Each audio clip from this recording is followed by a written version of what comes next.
Ohm's law, ये topic class 12th chapter 3 से है, ठीक है। ओम्स लॉ के बारे में आप लोगों ने क्लास 10th में ही पढ़ा था, तो फिलहाल ज्यादा कुछ बहुत ज्यादा डिफरेंस नहीं है, उसको हम रिवाइज करेंगे जो हमने 10th में पढ़ा था। क्लास 12th में जो ओम्स लॉ है आगे भी पढ़ेंगे, लेकिन फिलहाल तो भी 10th का एक रिवीजन टाइप का होगा। तो आप लोगों को पता है ओम्स लॉ क्या था, तो उससे पहले मैं बात कर लेता हूं कि एक एक्सपेरिमेंट हुआ था जिसमें कुछ ऑब्जर्वेशंस देखे गए थे, ठीक है। एक एक्सपेरिमेंट में कुछ ऑब्जर्वेशन देखे थे, जिसने ये ऑब्जर्वेशन देखे थे वो एक जर्मन फिजिसिस्ट थे, जॉर्ज साइमन ओम, ठीक है। जॉर्ज साइमन ओम उनका नाम था। तो अब आपको आइडिया हो गया होगा जो ये ओम ओम बार बार बोलते हैं ना, 10 ओम 20 ओम 15 ओम, ओम कहां से है? वो यहीं से है, जॉर्ज साइमन ओम के नाम से।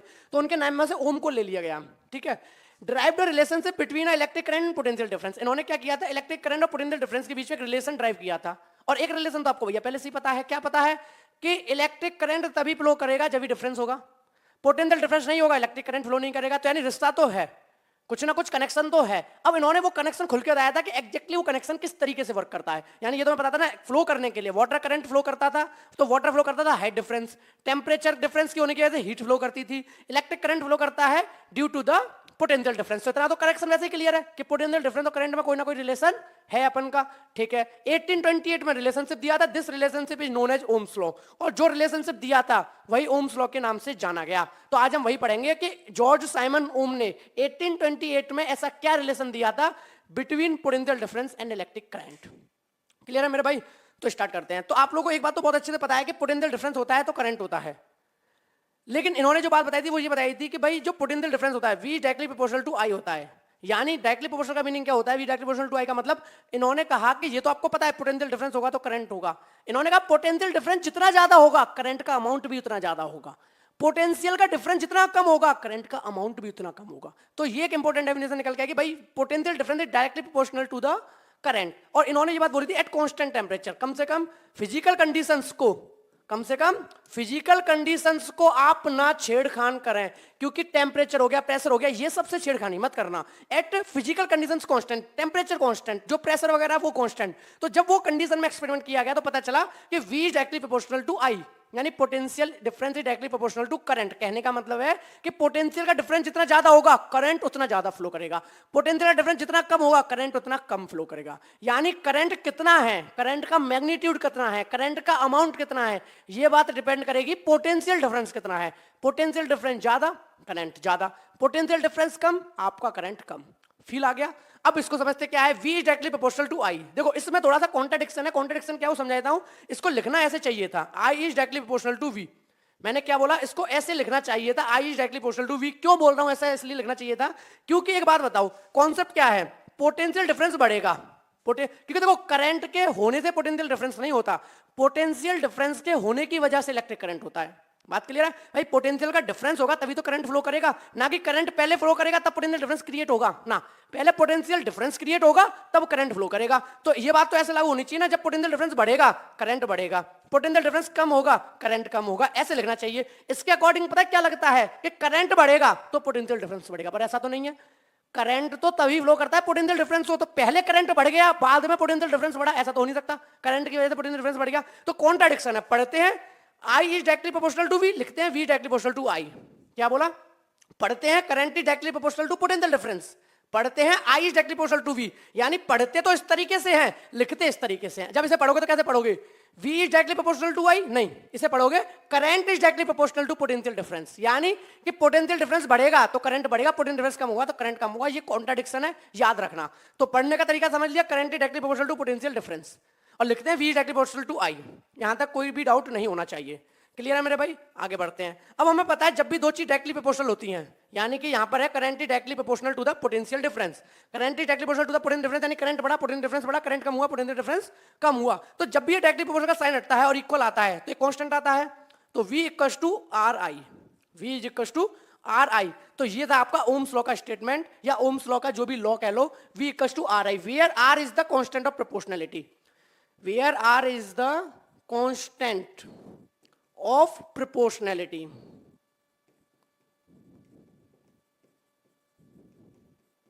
ठीक है, ये क्या है, आर कांस्टेंट ऑफ प्रोपोर्शनैलिटी। यानी सिंपल बात ये है कि V I के डायरेक्टली प्रोपोर्शनल था, यानी कि जब ये कांस्टेंट हटा, डायरेक्टली प्रोपोर्शनल का साइन हटा तो कांस्टेंट आया, सॉरी डायरेक्टली प्रोपोर्शनल का साइन हटा इक्वल में बदला तो एक कांस्टेंट आया और उस कांस्टेंट का नाम पड़ गया R, where R is the constant of proportionality. अब एक बात बताऊं कि जो कांस्टेंट जो डायरेक्टली प्रोपोर्शनल होता है ये तो हमेशा हटता है, ये तो कहीं भी हट सकता है ना, A is directly proportional to V, तो यहाँ पे जब a इक्वल्स टू बी लिखूंगा तो कुछ ना कुछ डायरेक्टली प्रोपोर्शनल आएगा, मान लो k आ गया, कुछ भी आ गया, तो जो कांस्टेंट है ये तो जनरल टर्म हो गया, जो ये कांस्टेंट है जनरल टर्म हो गया, बट इस कांस्टेंट ऑफ प्रोपोर्शनलिटी का कोई तो नाम होगा इस वाली कंडीशन में।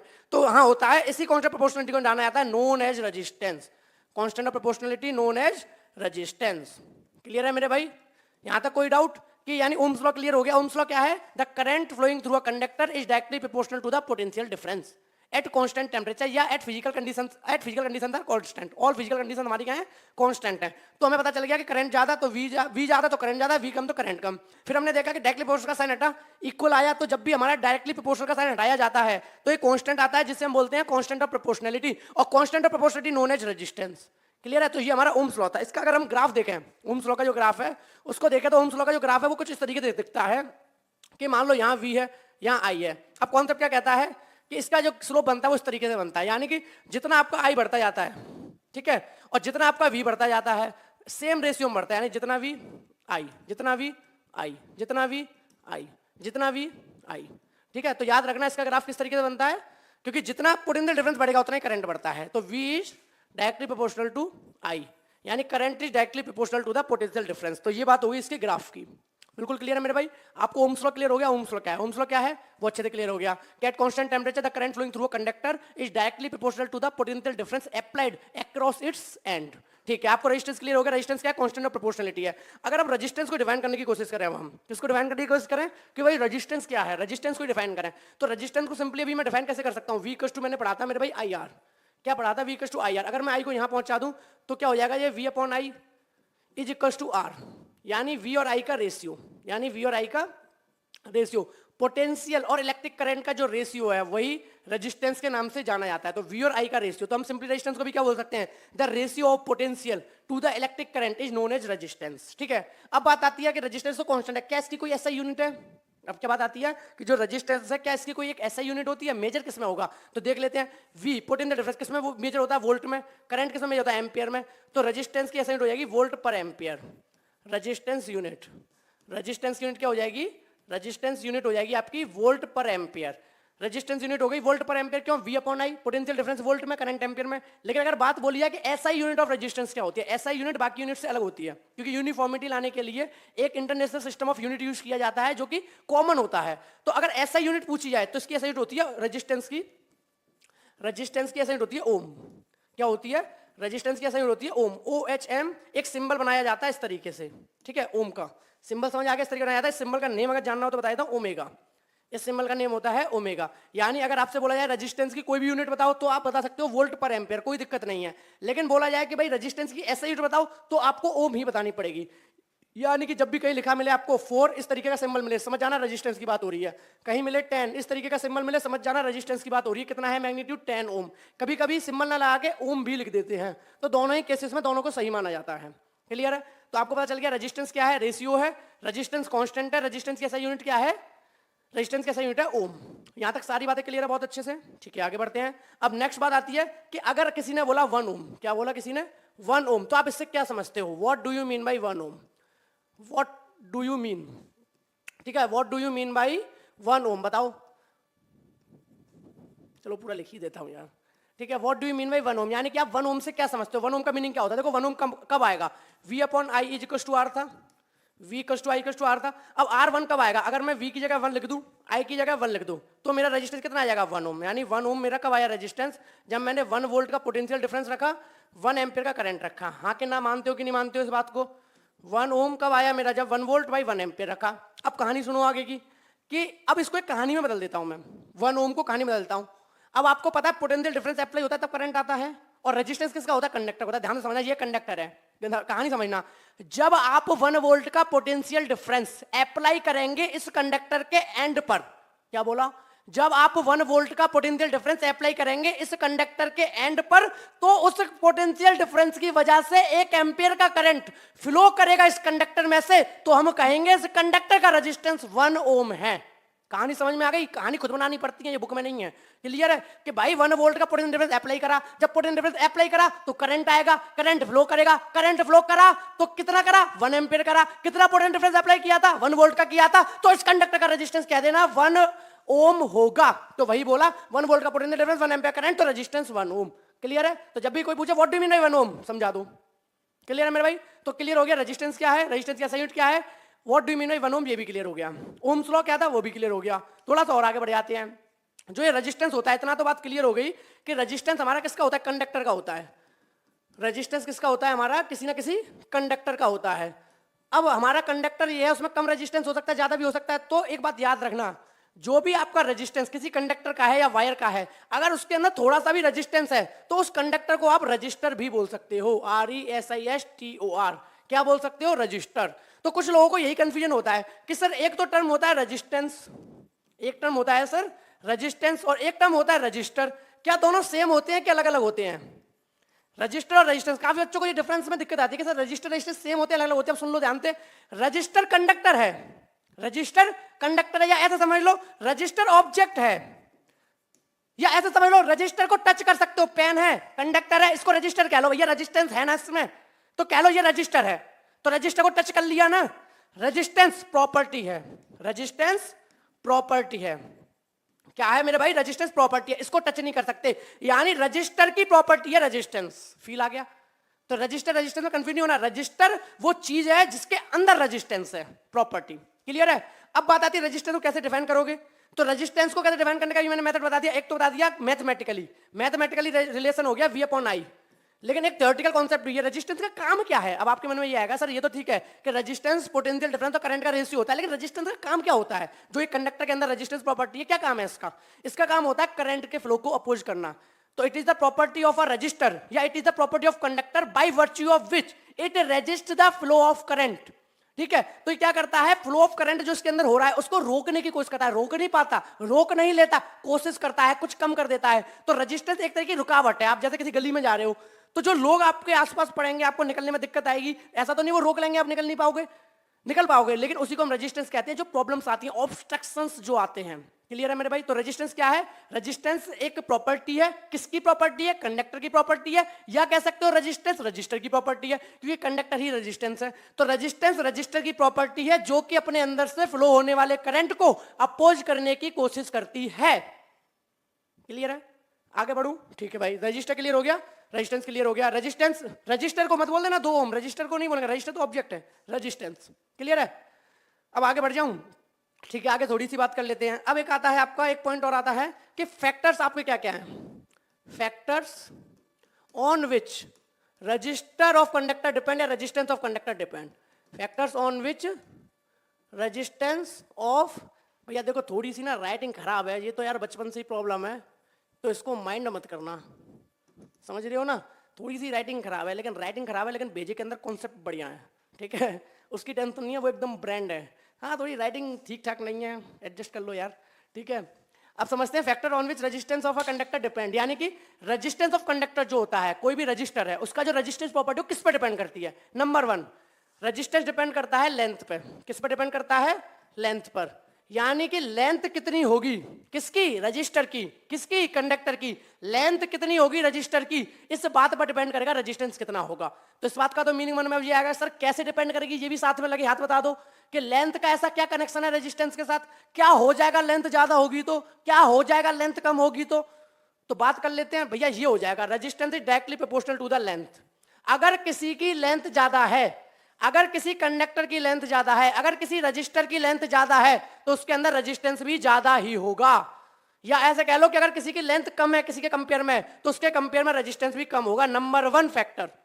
तो लेंथ के हिसाब से डिसाइड होगी रेजिस्टेंस, यानी कंडक्टर की लेंथ ज्यादा रेजिस्टेंस ज्यादा, कंडक्टर की लेंथ कम रेजिस्टेंस कम। Number 1 factor. Number 2, resistance area पर डिपेंड करता है। रेजिस्टेंस एरिया पे, अब कहोगे कौन सा एरिया, ऐसे समझो ये रजिस्टर है या कह लो कंडक्टर है, ये तो आपकी लेंथ हो गई, इसकी जो थिकनेस है, इसकी जो मोटाई है, इसे कहते हैं हम एरिया। इसकी थिकनेस या मोटाई को क्या कहते हैं? एरिया। तो अगर ये पेन और मोटा होता तो एरिया ज्यादा होता, और मोटा होता तो एरिया और ज्यादा होता, पतला सा है तो एरिया और कम है। तो फील आ गया, एरिया का मीनिंग समझ में आ गया, रजिस्टर का एरिया समझ में आ गया। अब कॉन्सेप्ट समझ लो कि एरिया, अब वही वाली बात आएगी सर एरिया पे कैसे डिपेंड करता है। अगर ये पेन मोटा होता तो क्या हो जाता, पेन पतला होता तो क्या हो जाता, तो सुन लो क्या हो जाता। Resistance is inversely proportional to the area of cross section. Resistance is inversely proportional to the area of cross section. और आप लोग बहुत अच्छे से जानते हो इनवर्सली प्रोपोर्शनल का मीनिंग। इनवर्सली प्रोपोर्शनल मीनिंग क्या होता है, अगर एक क्वांटिटी बढ़ेगी तो दूसरी क्वांटिटी कम होगी, यानी कि अगर एरिया कम होगा तो रेजिस्टेंस ज्यादा होगा। देखो लेंथ में ऐसा नहीं था, लेंथ ज्यादा थी तो रेजिस्टेंस ज्यादा था, यहाँ उल्टा है, एरिया ज्यादा है तो रेजिस्टेंस कम है। वहां क्या था, लेंथ कम थी तो रेजिस्टेंस कम था, यहाँ अगर एरिया कम है तो रेजिस्टेंस ज्यादा है, और एरिया ज्यादा है तो रेजिस्टेंस कम है। तो याद रखना रेजिस्टेंस लेंथ पर डिपेंड करता है। पहले तो ऐसे जवाब दो कि रेजिस्टेंस लेंथ पर डिपेंड करता है, कोई पूछे कैसे करता है तब बता दो कि रेजिस्टेंस डायरेक्टली प्रोपोर्शनल है लेंथ के। फिर कोई पूछे रेजिस्टेंस एरिया पर डिपेंड करता है, बता दो resistance area of cross section पे। एरिया पूछे तो क्या, क्रॉस सेक्शन एरिया, थिकनेस उस रजिस्टर या वायर की। रेजिस्टेंस एरिया क्रॉस सेक्शन में डिपेंड करता है। कोई पूछे कैसे डिपेंड करता है तो बता देना इनवर्सली प्रोपोर्शनल है एरिया के, एरिया ज्यादा रेजिस्टेंस कम, एरिया कम रेजिस्टेंस ज्यादा। नंबर 3, एक हो गया लेंथ, एक हो गया एरिया। फिर आता है टेम्परेचर, किस पर डिपेंड करता है, टेम्परेचर पे, यानी टेम्परेचर ज्यादा होगा रेजिस्टेंस ज्यादा होगा, टेम्परेचर कम होगा रेजिस्टेंस कम होगा। लेकिन एक्जेक्टली मैं डायरेक्टली प्रोपोर्शनल इसलिए नहीं बोलूंगा क्योंकि डायरेक्टली प्रोपोर्शनल कहता है कि जितना ये बढ़ेगा उतना ही ये बढ़ेगा, तो अभी हम टेम्परेचर केस में बस इतना बोलेंगे रेजिस्टेंस बढ़ेगा, पर एक्जेक्टली उतना ही बढ़ेगा जितना टेम्परेचर बढ़ता जा रहा है, वो अलग बात है। ठीक है, तो इसलिए बोला रजिस्टर टेम्परेचर पर डिपेंड करता है। साथ में ये भी बता दी कि टेम्परेचर बढ़ने पर रेजिस्टेंस बढ़ता है, बट डायरेक्टली प्रोपोर्शनल साइन इसलिए नहीं लगा रहा हूं क्योंकि डायरेक्टली प्रोपोर्शनल क्या कहता है, जितना ये बढ़ेगा उतना ये बढ़ेगा, जितना ये और ज्यादा बढ़ेगा, जितना और ये ज्यादा बढ़ेगा। ये क्या कह रहा है, ये बढ़ेगा तो ये बढ़ेगा, कम बढ़े ज्यादा बढ़े वो अलग बात है, बढ़ेगा। तो क्या क्या हो गया factors on which resistance of a conductor depend, length, area of cross section, nature of the material. एक और आ गया निकल के, चौथा नेचर ऑफ द मटेरियल। भैया आपके मटेरियल का नेचर क्या है, नेचर ऑफ मटेरियल, यानी किससे बने हो। जो आपका रजिस्टर है, जो ये कंडक्टर है, ये किससे बना है, एल्यूमिनियम का बना है, आयरन का बना है, गोल्ड का बना है, सिल्वर का बना है, किसका बना है, उसके अकॉर्डिंग डिपेंड करेगा nature of the material, resistance. बात क्लियर होगी, रेजिस्टेंस लेंथ पे कर रहा है, एरिया पर कर रहा है, नेचर ऑफ द मटेरियल कर रहा है, टेम्परेचर कर रहा है। क्लियर मेरे भाई, भाई बहुत अच्छे से पढ़ते रहो आराम से, ठीक है। डाउट वाउट हो कमेंट सेक्शन में कमेंट करके बता दो। अभी बहुत नया नया चेहरा है देखने के लिए, देखा नहीं होगा, बहुत से तो देखे हुए हैं टीचर यूट्यूब पे, यानी कौन कौन बहुत पढ़ाते हैं। अभी तो भाई नया नया रूबरू हो रहा हूँ, कुछ लोग तो मुझे पहली बार देखते हैं, अच्छा ये भी पढ़ाता है, अच्छा क्या नाम है इसका, मास्टर जी फिजिक्स वाले, अच्छा अभिषेक नाम है, अच्छा ये भी फिजिक्स पढ़ाता है, ठीक है देखते हैं। तो अभी तो यही वाली फीलिंग आएंगी जब अब तुम मेरे चैनल पे आओगे कि अच्छा ये भी लड़का पढ़ाता है यार, देखते हैं क्या पढ़ाता है, समझेंगे, कुछ समझ आएगा। तो अभी तो अपन को कोई जानते ही नहीं है, इतने लोग हाँ जानते हैं, लेकिन यार कुछ लोग हैं बढ़िया अपना कॉन्सेप्ट कर रहे हैं, बढ़िया वॉच टाइम आ रहा है, लग रहा है कि भाई वो रेगुलर स्टडी कर रहे हैं चैनल से। लेकिन ये उनके लिए बात हो रही है जो नए नए आएंगे, क्योंकि अभी तो यार कितने सब्सक्राइबर है, 1 के हैं, अभी तो मिलियन तक जाना है। तो मिलियन तक जाना है तो अभी तो सफर शुरू हुआ है, 1 के तो कुछ भी नहीं है, तो मिलियन तक जाने कितने लोग मिलेंगे, टकराएंगे, तो उनके लिए बोला मैंने ऐसा। वो भी तो देखेंगे ये नया चेहरा कौन है, ये कौन फिजिक्स पढ़ाने लगा, ये कौन सा टीचर है, ठीक है। तो देख लो वीडियो में कौन सा टीचर हूँ। चलो वो तो बात होती रहेंगी, आगे बढ़ते हैं। लेंथ क्लियर हो गया, ठीक है, वो लेंथ क्लियर हो गया, रेजिस्टेंस क्लियर हो गया। रेजिस्टेंस क्लियर हो गया, किस पर डिपेंड कर रहा है, लेंथ पे, रेजिस्टेंस एरिया पर, resistance nature of the material पर, रेजिस्टेंस टेम्परेचर पर। अगर तुम्हारे मन में ये वाली फीलिंग आ रही है कि सर ये लगे हाथ और समझा दो कि लेंथ के डायरेक्टली प्रोपोर्शनल क्यों, एरिया के इनवर्सली प्रोपोर्शनल क्यों, तो मैं समझा दूं, और अगर नहीं आ रही हो तो नहीं समझाऊं, बताओ कमेंट करके बताओ। अब समझाई देता हूं आपको, तुम कमेंट करके बताओगे जो मुझे भी पता चल जाएगा, ठीक है। तो रेजिस्टेंस लेंथ के डायरेक्टली प्रोपोर्शनल, ऐसे ऐसे समझो, एक गली है, ठीक है भाई, उसमें काफी सारे लोग हैं, और तुम एक कोई भी इलेक्ट्रॉन हो मान लो या कोई भी पार्टिकल हो, और तुम उस गली में से निकले। अब एक बात बताओ मेरे भाई, अगर वो गली लंबी है तो तुम्हें लोग ज्यादा मिलेंगे, जाओगे फिर लोग आगे, फिर रुक गए, फिर जा रहे हो, फिर लोग आगे, फिर रुक गए, फिर आगे, फिर रुक गए। तो जितनी ज्यादा लंबी गली होगी आपको रुकावट उतनी ज्यादा नहीं मिलेगी। अगर मान लो गली होती छोटी सी, बस घुसे, थोड़ी सी रुकावट मिली, निकल गई, बात खत्म।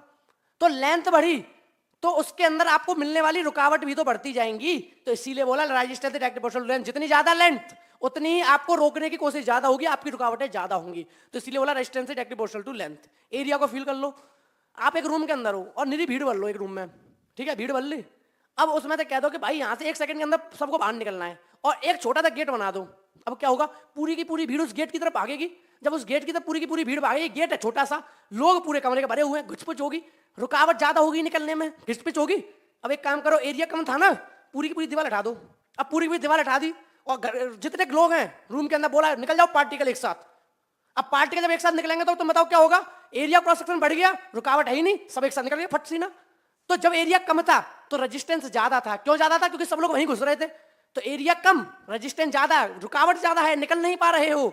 एरिया बढ़ गया, आराम से निकल गए, रुकावट ही नहीं है, कोई दिक्कत ही नहीं है। इसीलिए resistance inversely proportional area cross section. बिल्कुल क्लियर है, ओके। और टेम्परेचर को समझना हो तो टेम्परेचर भी लग गया, थोड़ा सा समझाता हूँ। तो टेम्परेचर को ऐसे समझ लो कि मान लो तुम्हें गली में जा रहे थे बड़े प्यार से, ठीक है, गली में जा रहे थे, बड़े प्यार से जा रहे थे, और तुम्हारे आसपास रुकावटें भी आ रही थी। अब किसी ने कह दिया कि इस गली में बम फटने वाला है। अब बॉम्ब फटने वाला है, जैसे ही बोला सबका टेम्परेचर बढ़ गया, टेम्पर बढ़ गया, भैया भगने लगे।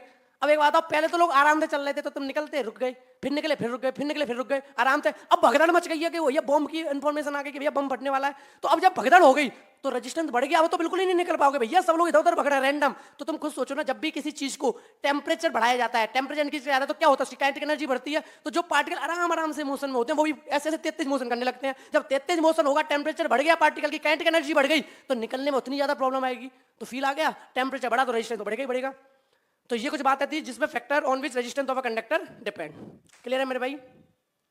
ठीक है, एक बात और समझ लेते हैं आगे। एक और कॉन्सेप्ट है हमारा कि अभी आपने पढ़ा कि रेजिस्टेंस डायरेक्टली प्रोपोर्शनल होता है लेंथ के, और आपने पढ़ा रेजिस्टेंस इनवर्सली प्रोपोर्शनल होता है एरिया क्रॉस सेक्शन के। इक्वेशन 1 और इक्वेशन 2, ये दोनों बातें आपको बहुत अच्छे से क्लियर है। इक्वेशन 1 और इक्वेशन 2 यानी रेजिस्टेंस लेंथ के डायरेक्टली प्रोपोर्शनल, रेजिस्टेंस एरिया के इनवर्सली प्रोपोर्शनल है। क्यों है वो मैंने अभी भी आपको समझा दिया।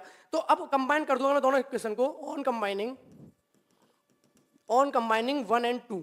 अगर मैं 1 और 2 को कंबाइन कर दूं तो क्या मैं ऐसे लिख सकता हूं, इसे R directly proportional to L upon A लिख सकता हूं कि नहीं? किसी को कोई दिक्कत तो नहीं है? क्योंकि खुद सोचो ना, रेजिस्टेंस लेंथ के डायरेक्टली प्रोपोर्शनल है, मैंने लेंथ को ऊपर ही रखा है, तो resistance is directly proportional to length, ऐसे ही पढ़ा जाएगा। रेजिस्टेंस एरिया के इनवर्सली प्रोपोर्शनल है, ये मैंने नीचे रखा है, R is inversely proportional to A. तो इन दोनों को मैंने कंबाइन करके ऐसे लिख सकता हूं, R is directly proportional to L upon A. किसी को कोई दिक्कत तो नहीं है? तो अब कंबाइन कर दिया, तो यानी यहां से पता चल गया रेजिस्टेंस लेंथ के तो डायरेक्टली प्रोपोर्शनल है, रेजिस्टेंस एरिया के इनवर्सली प्रोपोर्शनल, यानी एरिया बढ़ेगा रेजिस्टेंस कम होगा, लेंथ बढ़ेगा रेजिस्टेंस बढ़ेगा। क्लियर है? अब आप लोगों को याद हो कि ओम्स लॉ पढ़ाते टाइम पे अभी भी मैंने एक बात बोली थी कि जब भी ये कांस्टेंट हटता है, वो सॉरी जब भी ये डायरेक्टली प्रोपोर्शनल का साइन हटता है, जब भी ये डायरेक्टली प्रोपोर्शनल का साइन हटता है तो एक कांस्टेंट आता है known as the constant of proportionality. आप लोगों को याद होगा, तो आर है। अब जब ये डायरेक्टली प्रोपोर्शनल का साइन हटेगा तो इक्वल आएगा, जब ये डायरेक्टली प्रोपोर्शनल का साइन हटेगा तो इक्वल आएगा, क्योंकि हमने क्या कहा, डायरेक्टली प्रोपोर्शनल साइन हटता है इक्वल आता है, तो क्या आता है, कांस्टेंट। यहां पर एक कांस्टेंट आएगा, इसका नाम बता दें, रो है, आर एच ओ पढ़ते हैं सिंबल को, रो। तो एक कांस्टेंट आया L upon A, as it is आ गया। तो एक नई चीज मिल गई तुम्हें, R is equal to rho L upon A. अब तुमसे कोई पूछे कि ये रो क्या है, तो अभी तो तुम सिंपल नाम दोगे कांस्टेंट ऑफ प्रोपोर्शनलिटी है। क्या नाम दोगे? कांस्टेंट ऑफ प्रोपोर्शनलिटी है, कांस्टेंट ऑफ प्रोपोर्शनलिटी। अब आप कहोगे सर ओम्स लॉ में भी कांस्टेंट ऑफ प्रोपोर्शनलिटी आया था, यहां पर भी कांस्टेंट ऑफ प्रोपोर्शनलिटी आया है, दोनों सेम है, लेकिन मैंने क्या बताया था, कांस्टेंट ऑफ प्रोपोर्शनलिटी एक जनरल नेम होता है, वो तो कोई भी डायरेक्टली प्रोपोर्शनल साइन हटेगा तो एक कांस्टेंट आएगा। अब वहां पर याद करो, constant of proportionality known as resistance, यहां पर constant of proportionality known as resistivity, RESISTIVITY, यानी कि रेजिस्टिविटी, एक नया टर्म मिल गया। तो पूछा जाए रेजिस्टिविटी क्या है, अभी तो बस इतना जवाब दूंगा, resistivity is the constant of proportionality. Clear है? अब रेजिस्टिविटी को पढ़ने की कोशिश करेंगे, भैया रेजिस्टिविटी एक्चुअल में क्या है। तो R equal to rho L upon A समझ में आ गया, ठीक है भाई। अब रेजिस्टिविटी को जब समझने की कोशिश करेंगे तो एक बात बताओ, आर इक्वल टू किसी ने लिखा रो एल अपॉन ए, और कोई रेजिस्टिविटी को समझना चाहता है तो क्या करो, ए को यहां ट्रांसफर कर दो, एल को भी यहां ट्रांसफर कर दो। तो कैसे ट्रांसफर होगा, देखो एरिया डिवाइड में है, इधर आएगा तो मल्टीप्लाई में, अपॉन एल मल्टीप्लाई में है उधर। अब क्या बचा, इधर लिख लेता हूं, चलो रो एल बचा, एरिया तो यहां आ गया। अब तुम्हें रो चाहिए अकेला, एल को शिफ्ट करना है, एल मल्टीप्लाई में तो इधर डिवाइड में, तो R into A by L is equal to क्या हो गया, rho. R into A by L equal to हो गया रो। यानी अब तुम रेजिस्टिविटी कैसे डिफाइन कर सकते हो कि भैया रेजिस्टिविटी इसके इक्वल है आर ए अपॉन एल, ये फॉर्मूला हो गया। लेकिन फिर से वही सवाल है कि रेजिस्टिविटी है क्या, तो ध्यान से समझना रेजिस्टिविटी क्या है। रेजिस्टिविटी को डिफाइन करने के लिए यहाँ पे मैं कॉन्सेप्ट लगाने वाला हूँ, एल को 1 लिख लो और एरिया को भी मैं 1 लिख लूँ, कोई दिक्कत तुम्हें? लेंथ में 1 मीटर लगा दूं, एरिया में 1 मीटर लगा दूं, लगा दो। तो जब मैं लेंथ को 1 लगाऊंगा, एरिया को लगाऊंगा, तो देखो आर एज इट इज रहा, एरिया 1 हो गया, लेंथ 1 हो गई, इज इक्वल टू रो, कोई दिक्कत? एरिया 1 हो गया, लेंथ 1 हो गई। जब 1 इंटू आर, आर हो गया, नीचे 1 का कोई मतलब नहीं है, आर इक्वल टू रो हो गया। तो अब रेजिस्टिविटी को डिफाइन करना है, अब ध्यान से समझना, कहानी बनाऊंगा फिर से, जैसे मैं कहानी अक्सर बनाता हूं। रेजिस्टिविटी रेजिस्टेंस होता है, रेजिस्टिविटी रेजिस्टेंस होता है जब आपके रजिस्टर की लेंथ 1 हो और उस रजिस्टर का एरिया ऑफ क्रॉस सेक्शन भी 1 हो, तो जो भी रेजिस्टेंस होगा वही रेजिस्टिविटी है। भाई कहानी समझ में आ गई? रेजिस्टिविटी रेजिस्टेंस होती है उस कंडक्टर की जिस कंडक्टर की लेंथ यूनिट है और उस कंडक्टर का एरिया ऑफ क्रॉस सेक्शन यानी कि थिकनेस भी यूनिट है। तो रो इक्वल टू आर। अब कुछ लोगों के मन में ये आएगा कि सर अगर रो और आर दोनों सेम है, ये तो क्लियर होगा। रजिस्टिविटी क्या है? रजिस्टिविटी एक तरीके से एक स्पेशल केस है रेजिस्टेंस का। और एक और चीज बता दूं, रजिस्टिविटी को एक और नाम से जाना जाता है। अब तुम्हें जब मैंने बता ही दिया है कि रजिस्टिविटी रेजिस्टेंस के इक्वल है, रजिस्टिविटी रेजिस्टेंस के इक्वल है, हमेशा नहीं, एक स्पेशल कंडीशन में। और वो स्पेशल कंडीशन क्या है? देखो भैया, लेंथ यूनिट ही रखनी पड़ेगी और उसकी थिकनेस भी यूनिट ही रखनी पड़ेगी, तभी रेजिस्टेंस रजिस्टिविटी के इक्वल होगा, वरना नहीं होगा। तो इसीलिए इस रजिस्टिविटी का एक और नाम पड़ गया स्पेसिफिक रेजिस्टेंस। क्या पड़ गया?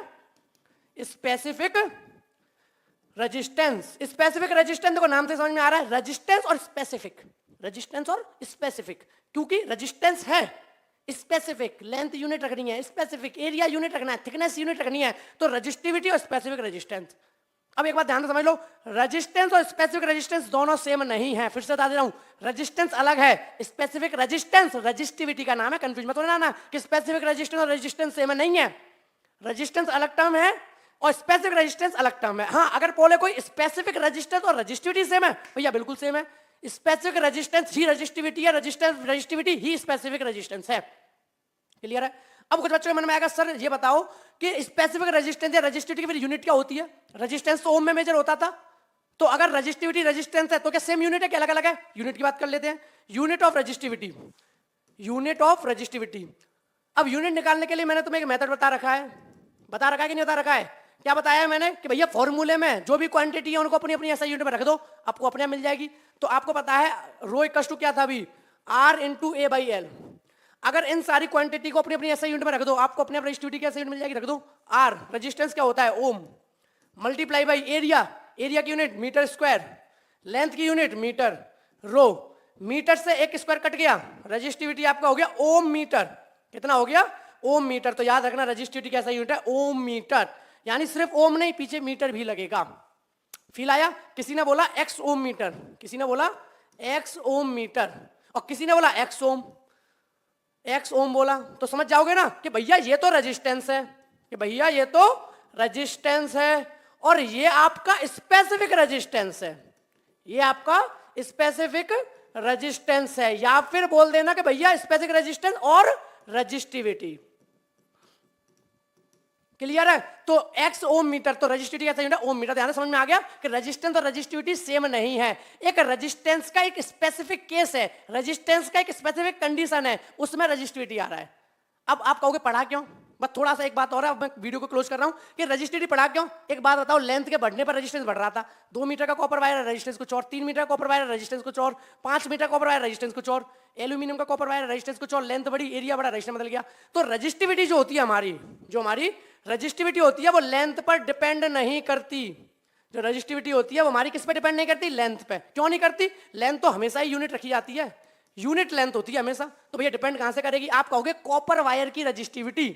आप क्या बोलोगे? कॉपर वायर की रेजिस्टिविटी। तो भैया सीधी सी बात है, कॉपर वायर को यूनिट लेंथ का लो। तो अगर तुमने लिया 10 मीटर का कॉपर वायर तब भी रेजिस्टिविटी सेम रहेगी, तुमने लिया 20 मीटर का कॉपर वायर तब भी रेजिस्टिविटी सेम रहेगी। ऐसा क्यों हो रहा है? क्योंकि 10 मीटर का कॉपर वायर है, जब रेजिस्टिविटी निकालोगे तो उस कॉपर वायर को यूनिट लेंथ का ही लेना पड़ेगा। 20 मीटर के कॉपर वायर की जब रेजिस्टिविटी निकालोगे तो उस 20 मीटर के वायर को भी यूनिट लेंथ का ही लेना पड़ेगा। जब 500 मीटर के कॉपर वायर की रेजिस्टिविटी निकालोगे तो उस 500 मीटर कॉपर वायर को भी यूनिट लेंथ का ही लेना पड़ेगा। यानी रेजिस्टिविटी निकालने की कंडीशन ही यह है कि यूनिट लेंथ रखो और एरिया ये भी यूनिट रखो, ये भी कैसा रखो, यूनिट रखो। तो कहने का मतलब है कि रेजिस्टिविटी ना तो लेंथ पर डिपेंड करती ना एरिया पर डिपेंड करती। तो इसका फायदा क्या हो गया, कंपैरिजन आसान हो जाएगा। मैंने कहा कॉपर की रेजिस्टिविटी फलानी है, इतनी है, और भैया एल्यूमिनियम की रेजिस्टिविटी इतनी है, तो तुम समझ जाओगे अच्छा इसकी रेजिस्टिविटी ज्यादा है तो इसका रेजिस्टेंस ज्यादा होगा। बट रेजिस्टेंस के केस में कंपेयर करना बड़ा मुश्किल था। क्यों? मान लो मैंने बोला कॉपर का रेजिस्टेंस है, मान लो एक्स ओम, मैंने बोला कॉपर का रेजिस्टेंस है एक्स और एल्यूमिनियम का रेजिस्टेंस है वाई, एल्यूमिनियम का रेजिस्टेंस है वाई। अब एक्स ज्यादा वाई ज्यादा, अब दिक्कत क्या है, पता नहीं कॉपर की कितनी लंबाई ली है, क्या पता कॉपर का रेजिस्टेंस इसलिए ज्यादा आ रहा हो क्योंकि कॉपर की लेंथ ज्यादा हो, क्या पता एल्यूमिनियम का रेजिस्टेंस इसलिए ज्यादा आ रहा हो क्योंकि इसका एरिया क्रॉस सेक्शन कम हो। तो वहां बड़ी कंफ्यूजन थी कंपेयर करने में। लेकिन यहाँ रेजिस्टिविटी की हेल्प से कंपेयर करो, कोई दिक्कत नहीं है। चाहे कॉपर का वायर ले लो चाहे एल्यूमिनियम का वायर ले लो, दोनों को यूनिट लेंथ का रखना पड़ेगा, पहली बात। दोनों का एरिया यूनिट रखना पड़ेगा, तब रेजिस्टिविटी निकलेगी। तो रेजिस्टिविटी से कंपेयर कर सकते हो, रेजिस्टेंस से कंपेयर नहीं कर पा रहे थे क्योंकि लेंथ बदलने पर रेजिस्टेंस बदल रहा था, पर रेजिस्टिविटी ना तो लेंथ बदलने पर बदल रही ना एरिया क्रॉस सेक्शन बदल रही। हाँ, नेचर ऑफ द मटेरियल पर बदलेगी, टेम्परेचर पर बदलेगी रेजिस्टिविटी, क्योंकि नेचर ऑफ द मटेरियल तो ऑब्वियसली बदलेगी, आपका मटेरियल पूरा चेंज होगा। टेम्परेचर यूनिट लेंथ है, लेकिन भाई टेम्परेचर में पार्टिकल में काइनेटिक एनर्जी तो बढ़ेगी। तो याद रखना रेजिस्टिविटी आपकी लेंथ पर डिपेंड नहीं करती, एरिया क्रॉस सेक्शन पर डिपेंड नहीं करती, नेचर ऑफ द मटेरियल पर डिपेंड करती है, टेम्परेचर पर डिपेंड करती है। और रेजिस्टिविटी की ऐसा यूनिट होती है ओम मीटर। क्लियर है मेरे भाई? आई होप आपको ये रेजिस्टेंस वाला टॉपिक बहुत अच्छे से क्लियर हो गया होगा। तो दोस्तों क्या आप जानते हैं कि ओम्स लॉ एक जर्मन फिजिसिस्ट जॉर्ज साइमन ओम ने दिया था 1828 में, और इसी बात के लिए उनको ऑनर करने के लिए, यानी कि सम्मान देने के लिए, जो रेजिस्टेंस की ऐसा यूनिट होती है ना ओम, उसकी यूनिट जो कि रेजिस्टेंस है उसकी यूनिट उनके नेम पर रख दी गई, जॉर्ज साइमन ओम के नेम पर। समझ रहे हो? तो आज हम यही बात करेंगे कि ओम्स लॉ क्या है, ओम्स लॉ किसने दिया इसकी बात अभी मैंने करी, क्या है बात करेंगे। और हम बात करेंगे कि करंट का फ्लो किसकी वजह से होता है, यानी जो करंट फ्लो कर रहा होता है उसका रीजन क्या है, कौन है वहां जिसकी वजह से करंट फ्लो कर रहा है। और बात करेंगे डेरिवेशन और डिडक्शन ऑफ ओम्स लॉ, यानी कि जो ओम्स लॉ है वो डिराइव कैसे हुआ। पहले तो यही पता करना पड़ेगा ओम्स लॉ क्या है, उसके बाद देखेंगे उसका डेरिवेशन कैसे हुआ। आप लोग इमेज को देखकर समझ पा रहे होंगे, यहां ओम है, वोल्ट कुछ धक्का दे रहा है, करंट निकल रहा है। ये सारी बातें हम आज की वीडियो में करने वाले हैं, तो स्टार्ट करते हैं। हेलो दोस्त, जय हिंद जय भारत। हम अपने इस चैनल पर फिजिक्स को पढ़ते हैं, सीखते हैं और समझते हैं। तो स्टार्ट करते हैं आज का टॉपिक। आज हम पढ़ेंगे करंट का फ्लो किसकी वजह से होता है। तो थोड़ी सी इसकी बात कर लेते हैं कि करंट का फ्लो किसकी वजह से होता है। देखो, आप लोगों ने पढ़ा था कि कोई भी कंडक्टर है, ठीक है, उस पर जब पोटेंशियल डिफरेंस अप्लाई होता है तो करंट का फ्लो होता है। और आगे बात करेंगे कि भाई ओम्स लॉ क्या है और किसने दिया। अभी भी मैंने बता दिया ओम्स लॉ किसने दिया, जॉर्ज साइमन ओम ने, ठीक है। तो ये है आपके जॉर्ज साइमन ओम। तो जॉर्ज साइमन ओम ने ये लॉ दिया था और इस लॉ में क्या कहा गया था वो अभी हम लोग बात करेंगे। तो इन्होंने on the basis of his experiment observations a German physicist George Simon Ohm, एक जर्मन फिजिसिस्ट है ये George Simon Ohm, derived a relationship between the electric current and potential difference. या तो ऐसे कह सकते हो कि इन्होंने ओम्स लॉ दिया, या ऐसे कह सकते हैं कि इन्होंने एक रिलेशन दिया इलेक्ट्रिक करंट और पोटेंशियल डिफरेंस में। और वैसे भी हमारा एक क्वेश्चन अभी है कि इलेक्ट्रिक करंट फ्लो कैसे करता है, तो कहीं ना कहीं पोटेंशियल डिफरेंस की वजह से करता है। आप लोग इस इमेज में देख रहे थे ना कि ये पीछे से धक्का दे रहा है वोल्ट, यानी ये पोटेंशियल डिफरेंस है और ये करंट हो गया। तो कुछ इस तरीके से धक्का दे रहा है और ओम इसे हेल्प कर रहे हैं। तो ओम ने ही रिलेशनशिप दिया था किस में, इस पोटेंशियल डिफरेंस वोल्ट में और करंट में, इसीलिए ओम इसे हेल्प कर रहे हैं, कनेक्ट कर रहे हैं। तो आप लोगों को थोड़ा सा फील आ गया होगा, ठीक है मेरे भाई। तो आगे बात करते हैं कि और क्या इन्होंने बोला। 1828 में जो इन्होंने जॉर्ज साइमन ओम ने जो ये डेरिवेशन दिया था ना, या कह लो कि जो ओम्स लॉ दिया था वो दिया था 1828 में। This relationship is known as Ohm's law. अब हम वो पढ़ेंगे ओम्स लॉ क्या था, ठीक है। तो पहली बात क्लियर हो गई कि आपको ओम्स लॉ किसने दिया और कब दिया। 1828 में दिया, जॉर्ज साइमन ओम ने दिया। आगे बात करेंगे डिडक्शन ऑफ ओम्स लॉ। अब जैसे कि देखो मैंने बता दिया है आप लोगों को, क्या बताया अभी कि किसी भी कंडक्टर में जब हम पोटेंशियल डिफरेंस अप्लाई करते हैं, जब भी पोटेंशियल डिफरेंस अप्लाई करते हैं, मान लो ये कंडक्टर है, इसके एंड पर पोटेंशियल डिफरेंस अप्लाई करते हैं तो इसमें करंट फ्लो करता है।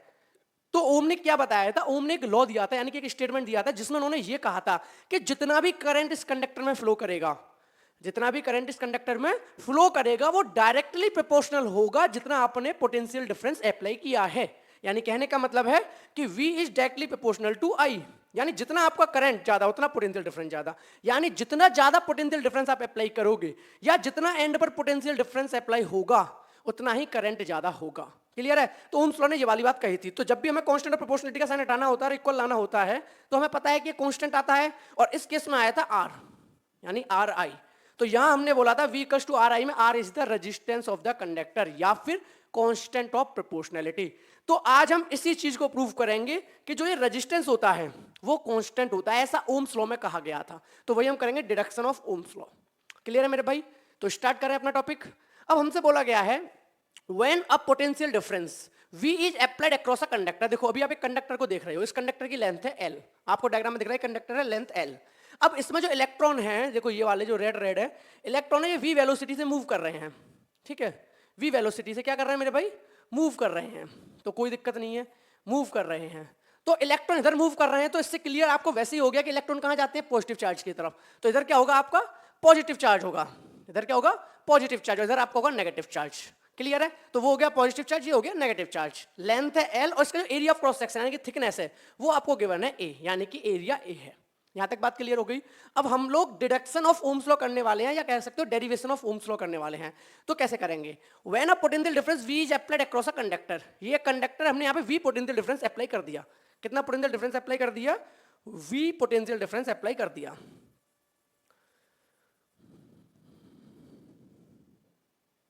तो जब यहां पे हमने V पोटेंशियल डिफरेंस अप्लाई कर दिया तो क्या होगा, V पोटेंशियल डिफरेंस अप्लाई करते ही इलेक्ट्रॉन का फ्लो होने लगा। हमने क्या पढ़ा था कि जैसे ही हम कहीं पोटेंशियल डिफरेंस अप्लाई करते हैं किसी भी कंडक्टर में, तो वह इलेक्ट्रॉन का फ्लो होना शुरू हो जाता है, यानी इलेक्ट्रॉन्स मूव करना शुरू कर देते हैं। और इलेक्ट्रॉन का फ्लो होना इलेक्ट्रिक करंट होता है, तो यहाँ पे एक इलेक्ट्रिक करंट हो गया पॉजिटिव टू नेगेटिव, ठीक है, इलेक्ट्रिक करंट जनरेट हो गया पॉजिटिव टू नेगेटिव। यहाँ तक कोई भी किसी तरह का कोई भी डाउट नहीं है। आगे बढ़ते हैं। तो the drift velocity in term of V is given by. अब आप लोगों ने पहले वाले टॉपिक्स में क्या पढ़ा था कि जब भी इलेक्ट्रॉन मूव करता है किसी भी कंडक्टर के अंदर, तो एक एवरेज वेलोसिटी से मूव करता है, जिसको कि हमने कहा था ड्रिफ्ट वेलोसिटी। और ये हमने डेरिवेशन में निकाला था कि ड्रिफ्ट वेलोसिटी कितनी होती है। हमने पढ़ा था ड्रिफ्ट वेलोसिटी क्या होती है। ड्रिफ्ट वेलोसिटी हमारी वो वेलोसिटी होती है इलेक्ट्रॉन की जब हमारा इलेक्ट्रिक फील्ड अप्लाई कर दिया जाता है, और उस अप्लाई इलेक्ट्रिक फील्ड की वजह से इलेक्ट्रॉन एक वेलोसिटी अटेन कर लेते हैं, और उस एवरेज वेलोसिटी को ही हम लोगों ने ड्रिफ्ट वेलोसिटी कहा था। तो आप लोगों को पता है कि अगर ये कंडक्टर है और यहाँ पोटेंशियल डिफरेंस अप्लाई हो गया और इलेक्ट्रॉन फ्लो कर रहे हैं, तो सीधी सी बात है कि यहाँ पर क्या होगा, इलेक्ट्रॉन्स की अपनी एक वेलोसिटी होगी, उसका नाम है ड्रिफ्ट वेलोसिटी। तो इन्होंने वही बोला कि इलेक्ट्रॉन की velocity drift velocity V. Drift velocity कितनी होती है, इसका फॉर्मूला आपको याद होना चाहिए। कितनी होती है, E electric field tau E upon M. यानी इस बात का मीनिंग ये है कि ई आपका इलेक्ट्रिक फील्ड है, टाउ आपका रिलैक्सेशन टाइम है, यानी कि जितना टाइम किसी भी एक इलेक्ट्रॉन को दूसरे इलेक्ट्रॉन से कोलाइड करने में लग रहा है, तो एवरेज रिलैक्सेशन टाइम हो गया टाउ। ई आपका हो गया चार्ज ऑन एन इलेक्ट्रॉन। ई क्या हो गया आपका, चार्ज ऑन एन इलेक्ट्रॉन। तो ड्रिफ्ट वेलोसिटी इलेक्ट्रॉन की निकालते टाइम पे जो फॉर्मूले में टर्म्स यूज हो रहे हैं वो एक एक करके क्लियर हो रहे हैं मेरे भाई। नंबर 1 है कि ई यानी कि इलेक्ट्रिक फील्ड है, फिर है टाउ यानी कि एवरेज रिलैक्सेशन टाइम है, और फिर है आपका स्मॉल ई यानी कि charge on an electron divided by m यानी कि जो उसका इलेक्ट्रॉन का मास है। तो इन सारे फैक्टर्स पर ड्रिफ्ट वेलोसिटी डिपेंड कर रही है। कोई दिक्कत किसी को? अब ये फॉर्मूला आ गया। आप लोगों ने फॉर्मूला पढ़ा था कि ई इक्वल्स टू होता है वी अपॉन एल, याद हो तो पोटेंशियल ग्रेडियंट पढ़ा था। E equals to V upon l, याद है? तो क्या मैं इस ई की जगह जो ये वाला ई एस की जगह वी अपॉन एल लगा दूं, तो देखो क्या होगा, टाउ एज इट इज रहा, small e as it is रहा, यानी चार्ज ऑन इलेक्ट्रॉन। जो कैपिटल ई था इसकी जगह आ गया वी अपॉन एल। तो एक नया फॉर्मूला बन गया tau capital V small e M l. यहां तक बात बिल्कुल क्लियर है मेरे भाई, सिंपल, कुछ नहीं हुआ है। जो ये फॉर्मूला था electric field multiply by average relaxation time multiply by charge on an electron divided by mass, इसके अंदर इलेक्ट्रिक फील्ड का एक नया फॉर्मूला लगा दिया वी अपॉन एल। और जैसे ई की वैल्यू रखी वी अपॉन एल, तो हमें नया फॉर्मूला मिला ड्रिफ्ट वेलोसिटी का, जो कि है tau V e divided by M L. Clear मेरे भाई, यहां तक बात हो गई? तो यहां तक किसकी बात हो गई, जो ड्रिफ्ट वेलोसिटी है यानी कि एवरेज वेलोसिटी है इलेक्ट्रॉन की। आगे बढ़ते हैं। If the area of cross section of the conductor is A and the number of electron per unit volume, number of electron per unit volume को क्या बोलते थे, डेंसिटी बोलते थे, and the electron density of the conductor is an. यहां इन्होंने बोला है जो आपके कंडक्टर है इसके पर यूनिट वॉल्यूम में कुछ नंबर ऑफ इलेक्ट्रॉन होंगे, यानी ये तो वॉल्यूम पूरा का पूरा हो गया, कंडक्टर का ये वॉल्यूम पूरा का पूरा हो गया, लेकिन पर यूनिट वॉल्यूम में कुछ इलेक्ट्रॉन होंगे जिसे डिनोट कर रहे हैं एन से। पर यूनिट वॉल्यूम में जो इलेक्ट्रॉन होंगे इसे किससे डिनोट कर रहे हैं, एन से। और इसे क्या बोल रहे हैं, इलेक्ट्रॉन डेंसिटी या फिर number of electron per unit volume. क्या बोल रहे हैं, number of electron per unit volume, ठीक है। द इलेक्ट्रॉन डेंसिटी और the number electron per unit volume of the conductor, then the current through the conductor will be. तो current कितना flow करेगा कंडक्टर से, ये भी हमने एक फॉर्मूला देखा था। या तो ऐसे कह लो कि हमने एक फॉर्मूला पढ़ा था जिसमें हमने देखा था इलेक्ट्रिक करंट और ड्रिफ्ट वेलोसिटी में क्या रिलेशन होता है।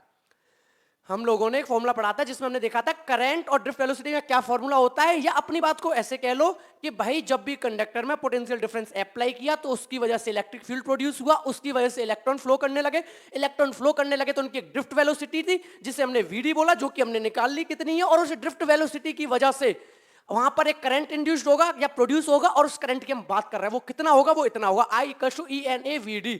ये भी फॉर्मूला आप लोगों को याद होना चाहिए। मैं बार बार फोकस कर रहा हूं कि भाई फॉर्मूले आपको फर्स्ट चैप्टर से लेके अब तक के सारे याद होने चाहिए, क्योंकि भले ही वो इलेक्ट्रोस्टैटिक था, दूसरा इलेक्ट्रिक पोटेंशियल था, ये करंट इलेक्ट्रिसिटी है, लेकिन मेरे भाई तीनों चैप्टर है तो एक दूसरे से रिलेटेड ही, तो सारे फॉर्मूले याद रखने अपन को। तो जो इलेक्ट्रिक करंट निकल के आया इस कंडक्टर के अंदर पोटेंशियल डिफरेंस अप्लाई करने के बाद, वेलोसिटी जो ड्रिफ्ट वेलोसिटी इलेक्ट्रॉन की वो V है जो हमने निकाल ली। तो इलेक्ट्रिक करंट निकल के आया ENA/VD। ये एक फॉर्मूला, यानी पहले से ये एक एस्टेब्लिश्ड रिलेशन है जो कि हम लोगों को पता है कि इलेक्ट्रिक करंट का ड्रिफ्ट वेलोसिटी के साथ ये रिलेशन होता है। तो I इक्वल्स टू ENA/VD। यहां इनके टर्म की बात कर लेते हैं, क्या किसको डिनोट कर रहा है, देखो स्मॉल e ये बता रहा है charge on an electron multiply by n, n यानी कि number of electron per unit volume, या फिर इलेक्ट्रॉन डेंसिटी बोल सकते हैं। यानी कि मान लो इसका 10 मीटर क्यूब वॉल्यूम है, कुछ इलेक्ट्रॉन होंगे लाख 2 लाख, तो 10 मीटर क्यूब में कुछ इलेक्ट्रॉन है लाख 2 लाख 50 लाख 50 करोड़ जो भी हैं। वैसे तो बहुत ज्यादा होते हैं, पर यूनिट वॉल्यूम में बहुत बैठते हैं, काउंटिंग ही नहीं है, लेकिन एक आइडिया दे रहा हूं कि 10 मीटर क्यूब में कुछ नंबर ऑफ इलेक्ट्रॉन है, तो 1 मीटर क्यूब में जितने भी नंबर ऑफ इलेक्ट्रॉन होंगे उसी को कहते हैं volume, number of electron per unit volume. आपकी एक यूनिट वॉल्यूम में जितने भी नंबर ऑफ इलेक्ट्रॉन होते हैं उसे क्या बोलते हैं, number of electron per unit volume या फिर इलेक्ट्रॉन डेंसिटी। तो आपको E क्लियर हो गया, N क्लियर हो गया। और इसके बाद है ए आपका हो गया एरिया ऑफ क्रॉस सेक्शन, यानी कि जो कंडक्टर है जिसमें से करंट फ्लो कर रहा है वो कितना थिक है या थिन है, मोटा है या पतला है, जैसे ये थिकनेस, एरिया ऑफ कंडक्टर। और VD is the drift velocity of electron जो कि उस मेटेलिक कंडक्टर के अंदर फ्लो कर रहे हैं। आई होप क्लियर हो गया होगा, E N A V D. अब एक बात बताओ, ड्रिफ्ट वेलोसिटी का फॉर्मूला अभी भी पता चल गया तुम्हें कि ड्रिफ्ट वेलोसिटी को क्या लिख सकते हो तुम, tau V E by M L. तो क्या इस वाले को मैं वीडी की जगह पुट कर सकता हूं? मैं बिल्कुल पुट कर सकता हूं। तो ड्रिफ्ट वेलोसिटी वीडी की जगह लगा दिया मैंने tau V E M L, तो एक नया फॉर्मूला आ गया E N A multiply by VD की जगह आ गया tau V E M L. Clear है मेरे भाई? पहले इन सारी चीजों को वीडियो को पॉज करके नोट डाउन कर लो, फिर आगे बढ़ते हैं। देखो मैं पहले बता रहा हूं मेरे भाई, आप लोग जब भी मेरे डेरिवेशंस कर रहे हो या मेरी वीडियो से पढ़ रहे हो, एक नोटबुक लेके बैठो, पेन लेके बैठो, साथ के साथ बनाते चलो नोट्स। वीडियो पॉज करो, पहले नोट्स बनाओ, फिर आगे बढ़ो। तो इसे नोट कर लो, फिर आगे बढ़ते हैं। नोट कर लिया यहां तक, ठीक है? तो आपको क्लियर हो गया मेरे भाई करंट क्या है और ड्रिफ्ट वेलोसिटी। अब आगे हम ओम्स लॉ का डिडक्शन कर रहे हैं ना, V = IR, वो प्रूफ करेंगे हम। तो अभी हमने ड्रिफ्ट वेलोसिटी की बात की है, उस कंडक्टर के अंदर जो इलेक्ट्रॉन की, और करंट की बात करिए जो उस कंडक्टर में फ्लो कर रहा है। दोनों चीजें क्लियर है, आप लोगों ने नोट डाउन कर लिया, आगे बढ़ते हैं। अब आगे बोला गया है कि V/I यानी कि जो V/I का रेशियो है पोटेंशियल डिफरेंस और करंट का mL/ne² तो V/I, तो देखो I की वैल्यू हमने यहां से देख ली ENA टाउ VE/mL, इसे पुट कर सकता हूं, बिल्कुल कर सकता हूं। तो जब मैंने यहां पे पुट की मैंने, तो मेरे को V/I का रेशियो कितना मिल गया, mL/ne². क्लियर है यहां तक? तो V/I जो V और I का रेशियो है, I की वैल्यू मैंने पुट कर दी सिंपल, NE/τA/mL था, वो ऊपर पहुंच गया, V से V कट गया। अरे समझ रहे हो ना? देखो मेरे भाई V/I की वैल्यू पुट करता हूं, I की वैल्यू कितनी है पीछे से निकालते हैं हम। I की वैल्यू थी हमारी NEA/τVE, ENA, E² कर लेता हूं, इसे सिंप्लीफाई और कर लेता हूं, E × A तो E² हो जाएगा, तो E² N, E² हो गया, N हो गया, टाउ हो गया, V हो गया, A हो गया, E² N tau VA, E² N tau VA, तो क्या हो जाएगा E² N tau VA, E² N tau VA by नीचे क्या है ml, नीचे क्या था वहां पे ml। तो V/I वैल्यू पुट की, अब आप देख रहे हो V से V कट गया, अब V से V कट गया तो अब ml कहां पहुंच जाएगा, ऊपर। तो आपको मिल जाएगा ml, नीचे मिल जाएगा n, नीचे मिलेगा NE²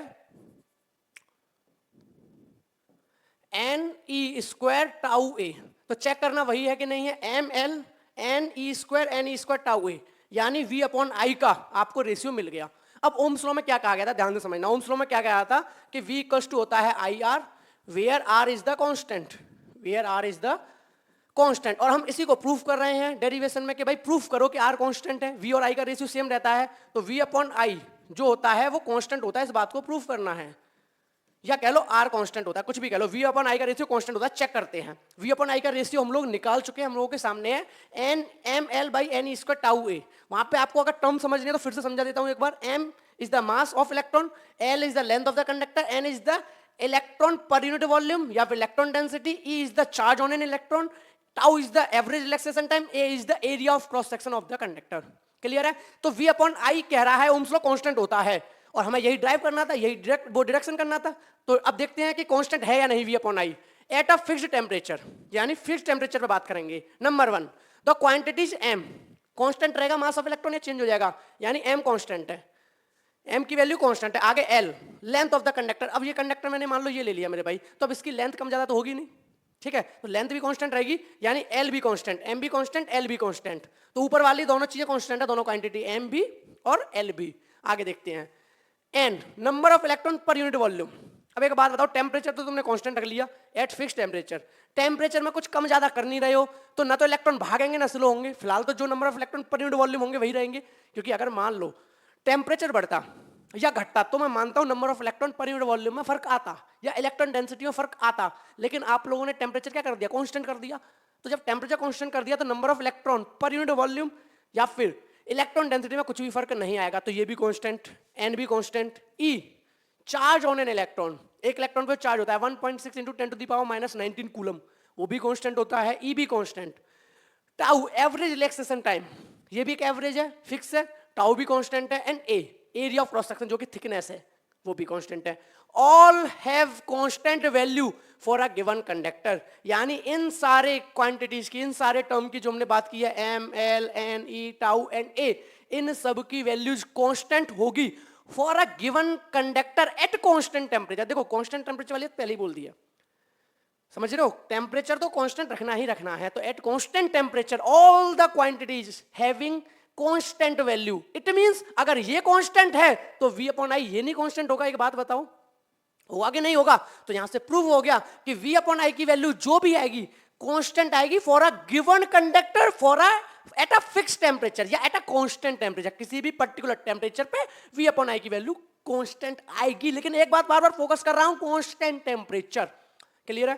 तो V upon I a constant R prove हो गया। This proves Ohm's law for a conductor, यानी ये प्रूव करता है Ohm's law for a conductor. और हम जानते हैं अगर V अपॉन आई इसके बराबर है और V अपॉन आई R के बराबर भी होता है, तो क्या कह सकता हूं, जो ये वैल्यू आई वो R आई। तो हमें रेजिस्टेंस का एक नया फॉर्मूला मिल गया V अपॉन आई के अलावा, क्या, ML N स्क्वायर टाउ है। याद रखना, नोट करना, नोट कर लो, रेजिस्टेंस का नया फॉर्मूला मिल गया, क्योंकि R इक्वल होता था V अपॉन आई और V अपॉन आई है हमारा ML N स्क्वायर टाउ है। तो क्या हम कह सकते हैं कि रेजिस्टेंस हमारा क्या होगा, ML N स्क्वायर टाउ है। बिल्कुल क्लियर है मेरे भाई। तो ये था आपका ओम्स लॉ का डेरिवेशन। आई होप बहुत अच्छे से क्लियर हो गया होगा। इसको नोट डाउन कर लो, फिर आगे बढ़ते हैं। तो नोट डाउन कर लिया, थोड़ी सी और बात करते हैं आगे। अब आगे बात है resistivity in term of electron density and relaxation time. यानी अभी अभी आपने रेजिस्टेंस तो देख ही लिया, एक नया formula ML N square by tau ए।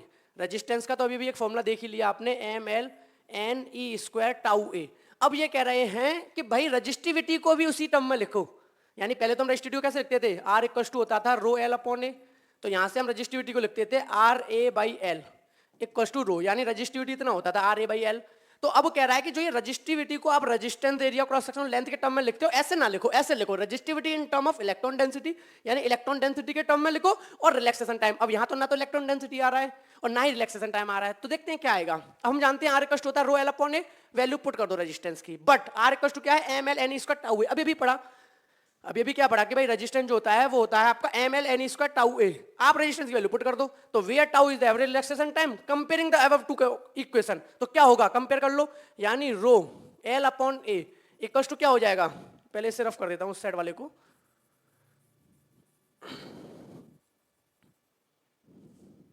तो देखो rho L upon A equal to क्या हो जाएगा मेरे भाई, ML N E square tau A हो जाएगा, नहीं हो जाएगा, क्योंकि दोनों रेजिस्टेंस के इक्वल। एक होता था R equal to rho L upon A, एक अभी निकला था R equal to ML N square tau A. दोनों इक्वेशन को कंपेयर कर लो, रजिस्टिविटी निकालना, L और A को भी वहीं पहुंचा दो, तो रो इक्वल टू क्या हो जाएगा, देखो ML N E square tau A already लिखा हुआ है, A डिवाइड में है तो उधर जाके क्या हो जाएगा, मल्टीप्लाई में। अब L मल्टीप्लाई में तो उधर जाके किसमें हो जाएगा, डिवाइड में। मानते हो कि नहीं मानते हो?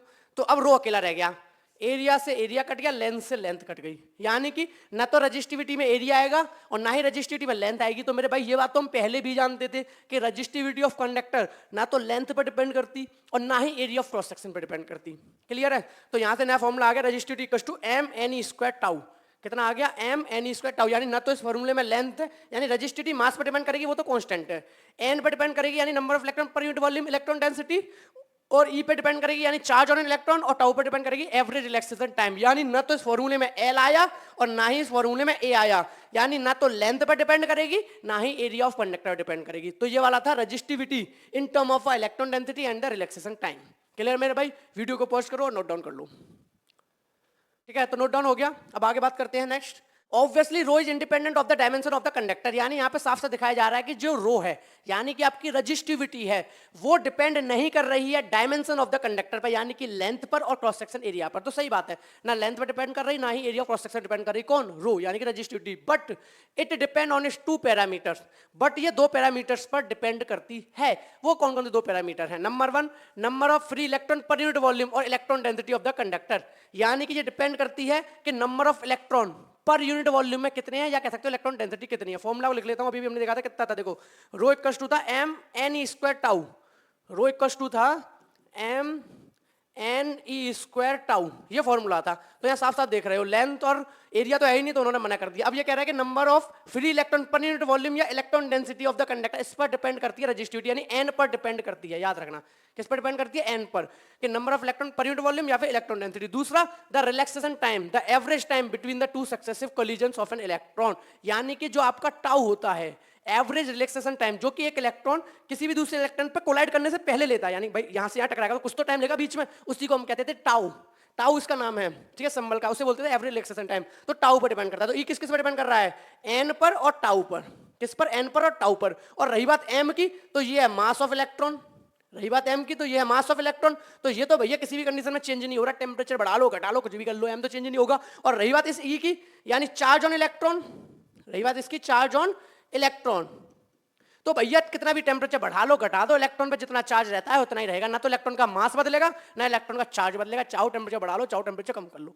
तो भैया m और e ये तो वैसे ही आउट हो गए बाहर, यानी कि कांस्टेंट है, रहे बस n और टाउ, यानी कि रजिस्टिविटी किसी भी कंडक्टर की एक तो e पर डिपेंड करती है, यानी number of electron per unit volume और इलेक्ट्रॉन डेंसिटी, और डिपेंड करती है उसके average relaxation time between the two successive collisions. Clear मेरे भाई? तो इस वीडियो में हमने जो भी डिस्कस किया वो सारी बातें आई होप आपको क्लियर हो गई होंगी। मैं आपको थोड़ा सा आइडिया दे दूं कि भाई चैप्टर 1 क्लास 12 का पूरा हो रखा है, अलग से प्लेलिस्ट है, जाके देखो 1 बाय 1। क्लास 12 का चैप्टर 2 ऑलरेडी पूरा हो चुका है, देखो 1 बाय 1। ये हमारा चल रहा है क्लास 12 का चैप्टर 3। क्लियर है मेरे भाई? किसी भी तरह का कोई भी डाउट हो, कोई भी सजेशन हो, कोई भी फीडबैक हो, आप लोगों का मोस्ट वेलकम है। आप कॉमेंट सेक्शन में मुझे कॉमेंट करके जरूर बताएं। मिलते हैं फिर अपन नेक्स्ट वीडियो में अपने नए कॉन्सेप्ट के साथ। Thank you so much.